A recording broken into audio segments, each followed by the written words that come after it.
गौरी है वो दुर्गा बन चुकी है और डायनों को सबक सिखाया है और अंत कथा जो उनकी चल रही थी डायनों की एक रस्म वो भी उसने बंद कर दी है। ये सब कैसे होता है तो मैं आपको बताती हूँ।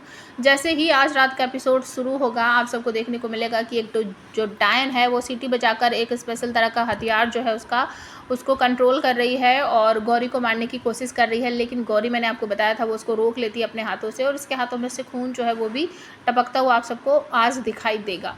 लेकिन यहाँ पर गौरी जो है उसको छोड़ के वापस एक डायन की तरफ फेंक देती है, जिसकी वजह से डायन के हाथ में कट लग जाता है और ये सब देखकर सारी डायनें जो है वो चौंक जाती है। और इसके बाद वो जो डायन है कहती है कि रुक जा, तुझे तो मैं अभी सबक सिखाती हूँ। तो फिर से वो अपना सीटी बजाती है और उसको जो उसका हथियार है वो इस बार सोच रही है कि मैं इसको सीधा रिश्वा के माथे में मारूंगी। तो जो रिश्वा है गौरी वो जानबूझकर उसी डायन के सामने खड़ी हो जाती है और जैसे ही वो हथियार आता है गौरी की तरफ को तो गौरी जो है वो बैक में पीछे की तरफ झुक जाएगी और वो हथियार जो है उसी डायन को लग जाएगा जो उसे कंट्रोल कर रही थी और उसकी मौत हो जाएगी। इसके बाद शायद ही कि सारी डायनें जो है वो डर जाती है और 2-4 कदम पीछे को हो जाती हैं।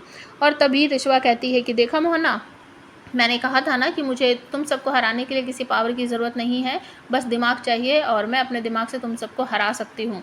इसके बाद मोहना भड़क जाती है और कहती है कि ये इसलिए मारी गई क्योंकि इसके पास या फिर इसमें कमज़ोर थी ये, मैं कमज़ोर नहीं हूँ, मैं तुम्हें चुटकियों में हरा सकती हूँ। और इसके बाद रिश्वा कहती है कि ऐसा कभी नहीं होगा, तुम हारोगी, मैं पहले ही कह चुकी हूँ, लिख के रख लो, मैं तुम्हें हराऊंगी। इसके बाद मोहना चारों तरफ देखती है तो उसे हर्ष और अर्जुन वहाँ दिखाई नहीं देते हैं, तो वो तुरंत ही कहती है अच्छा रिश्वा धोखेबाजी करोगी, चालाकी नहीं, तुमने धोखेबाजी की है, तुमने दिमाग नहीं चलाया, अपना धोखा दिया है तुमने मुझे धोखा दोगी, रुक जाओ तुम्हें अभी सबक सिखाती हूँ। तो सबको अपने पावर से वो हवा में लटका देती है, मतलब एक चोटी टाइप की आती है, सबके गले में वो बन जाती है और सब हवा में झूलने लगते हैं, सब के सब ऊपर पहुँच जाते हैं। उसमें रिश्वा भी है और हर्ष, अर्जुन, प्रथम, अंशी, सिया सब के सब ऊपर हवा में झूलते हुए आप सबको नजर आएंगे। इसके बाद मोहना समझ जाती है कि अगर प्रथम, अंशी और ये सर्पवंशी यहाँ पर आ गए हैं तो ये हमारी अंत कथा को रोकने के लिए कुछ ना कुछ ज़रूर करेंगे। तो सबको उठाकर जंगल की तरफ वो ले जाती है और वहाँ जाकर पटक देती है सबको और अपने डायन बहनों के साथ वहाँ पहुँच जाती है और कहती है रिश्वा देखा, मैंने तुझे घर से बाहर निकाल दिया, अब तू कुछ भी नहीं कर सकती।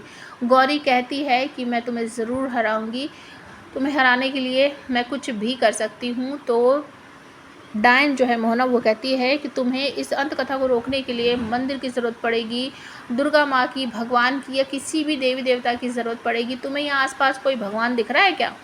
तो गौरी रिश्वा कहती है तुम डायन हो, तुम्हें ये सब कहाँ पता होगा, और हम इंसानों को अच्छी तरीके से पता है कि अगर हम सच्चे मन से भगवान को याद करें ना तो वो हमें कभी भी कहीं भी किसी भी रूप में दिखाई दे सकते हैं। तो गौरी रिश्वा पर दुर्गा माँ का आशीर्वाद है और रिश्वा जो है कुछ इस पोजीशन में खड़ी होती है जैसे कि दुर्गा माँ खड़ी होती है और सेम टू सेम वैसा ही लग रहा है जैसे कि हमारे सामने दुर्गा माँ खड़ी हो और उसके बहुत सारे हाथ जो उसके पीछे से निकले आते हैं, वो जागृत टाइप की हो जाती है, बहुत तेज़ रोशनी निकलती है जिसकी वजह से डायनों को थोड़ा सा दर्द होता है, वो 2-2, 4-4 कदम पीछे सरकने लगती हैं। और इसके बाद प्रथम अंशी की जो एक दादी अम्मा टाइप की हैं वो प्रथम जल उसमें अर्पण करती है गौरी के पास और वो जागृत हो जाता है, जिसकी वजह से अचानक मौसम बदलता है, बिजली कड़कने लगती है और तेज़ सी बारिश होने लगती है।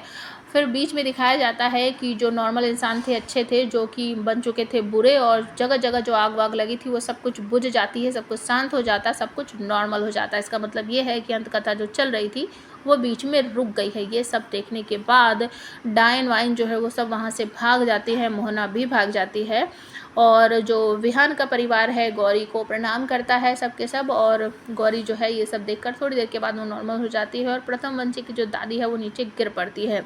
रिश्वा उनसे कहती है कि क्या हुआ आपको क्या हुआ? तो सिया यहाँ पर कहती है कि ये प्रथम जल जो है जागृत करने के लिए बहुत ज़्यादा पावर की ज़रूरत होती है और मुझे ऐसा लगता है कि जितनी पावर इनके अंदर थी वो सारी इन्होंने लगा दी है और अब ये इस वजह से ऐसी हो गई हैं।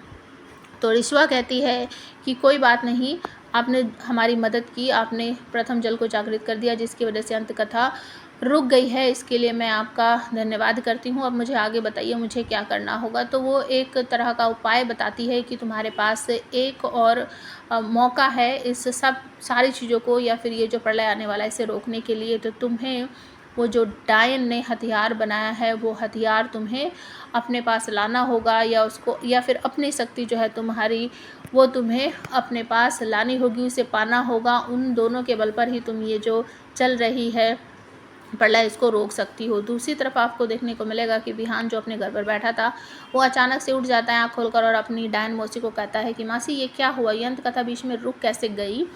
तो मोहना कहती है ये उस गौरी की वजह से हुआ, उस रिश्वा की वजह से हुआ, उसी ने ये अंत कथा रोकी है। और विहान अगर तुम चाहते हो पुण्यतावंश बनना तो तुम्हें उसे मारना ही होगा। और वो उसको वही हथियार देती है, अग्निशस्त्र जो उसने बनाया है। लेकिन विहान कहता है कि मासी मुझे इसकी ज़रूरत नहीं है, उस साधारण सी लड़की को तो मैं चुटकी में ही ख़त्म कर सकता है, चुटकियों में ही मैं उसे मार सकता हूँ।